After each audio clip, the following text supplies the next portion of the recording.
31 number অঙ্কে ABC সমকোণী ত্রিভুজ, কোণ বিটা হচ্ছে সমকোণ, এবি সমান বিসি, এবি আর বিসি হচ্ছে সমান বাহু। সমান বাহু হলে আমাকে প্রমাণ করতে বলছে, দেখো BC cos C minus AC cos B, BC cos B minus AC cos A plus cos C সমান 0। সবার আগে এই cos C cos B cos A cos C এগুলোর আমার মান বের করে নিতে হবে।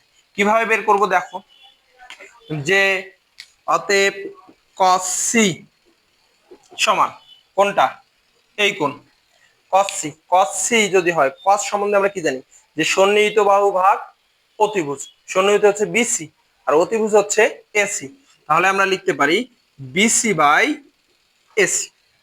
ঠিক অনুরূপ ভাবে কস বি কস এ,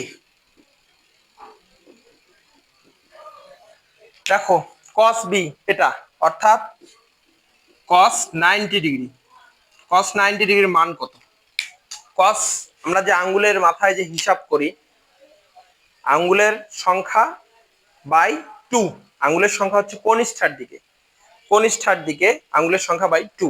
90 ডিগ্রি যেহেতু বলছে 0 30 45 60 90, কনিষ্ঠার দিকে কোনো আঙ্গুলের সংখ্যা নাই, অর্থাৎ উপরে হবে 0, তাহলে আমি বলতে পারি cos 90 ডিগ্রির মান 0। এরপরে cos a, এ কোনটা, এই উপরের কোণ, সন্নিহিত বাহু তাহলে কোনটা হবে, কোণের সঙ্গে যে বাহুটা সেটাকে বলা হয় সন্নিহিত বাহু, এবি ভাগ এসি।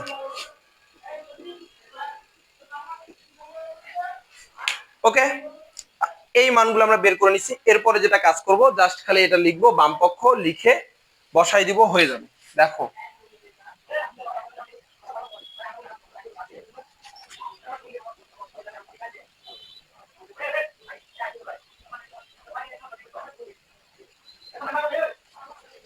বিসি ঠিক থাকবে,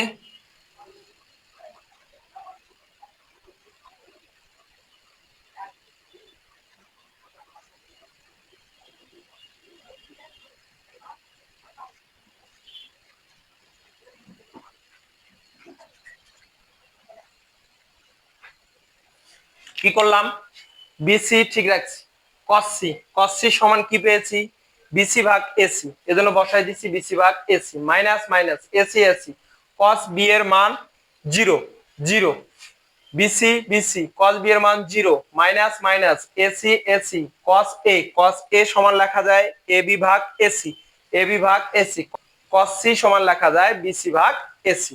এখন জাস্ট ক্যালকুলেশন করব, শেষ।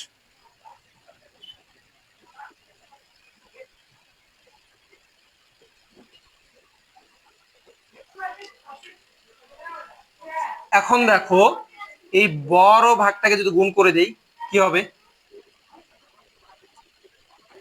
নিচেরটা উল্টে যাবে। লক্ষ্য দাও এখানে এবি সমান লেখা আছে বিসি, তো এবির জায়গায় যদি এখন আমি বিসি বসাই,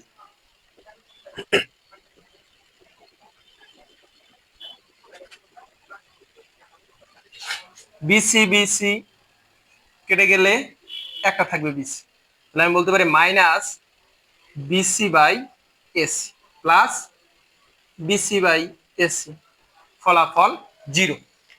ডান পক্ষ